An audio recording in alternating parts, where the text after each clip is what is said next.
बल्लारपुर शहर में 7 दिन पहले सेंधमारी करने वाले 3 आरोपियों को बल्लारपुर पुलिस ने 8,51,000 के मुद्देमाल के साथ गिरफ्तार किया। इस कार्रवाई के संदर्भ में बल्लारपुर पुलिस स्टेशन के पुलिस निरीक्षक सुनील गाड़े ने क्या जानकारी दी, आइए देखते हैं इस खबर में।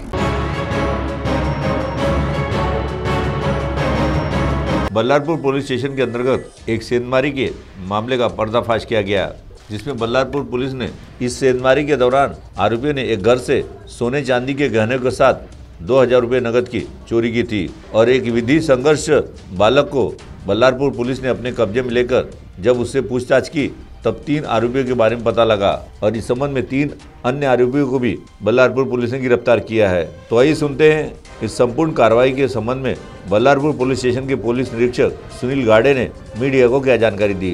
13 सप्टेंबर 2024 रोजी श्रीमती मालन सातपुते राहणार किल्ला वार्ड यांनी पोलीस स्टेशनला येऊन तक्रार दिली की दिनांक 12 व 13 सप्टेंबरच्या मध्यरात्रीच्या दरम्यान त्यांच्या घरात घरफोडी चोरी होऊन त्यांचे एकूण 139 ग्राम सोन्याचे दागिने, 250 ग्राम चांदीचे दागिने व रोख 2,000 रुपये चोरीस गेलेले आहे। सदरचे घरफोडी गुन्हा दाखल करून घरफोडीचा तपास करत असता पोलिसांना प्रथम एक विधी संघर्षित बालक ची माहिती मिळाल्यावर त्यास ताब्यात घेऊन त्याच्याकडे विचारपूस केली असता अभिलेखावरील सचिन नगराळे, दर्शन तेलन आणि विकास शर्मा असे 3 आरोपींना आपण अटक केलेली आहे। त्यांच्याकडून घरफोडी चोरी गेलेल्या मुद्देमालापैकी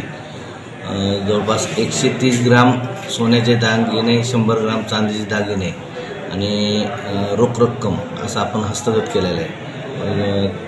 3 आरोपींना आपण पोलीस ठडी रिमांड घेण्यात आलेली होती व सध्या तपास चालू आहे। उर्वरित जो शोध चालू आहे पैशांचा, त्या शोध घेत आहोत। CTV के लिए भवर गारकर की रिपोर्ट।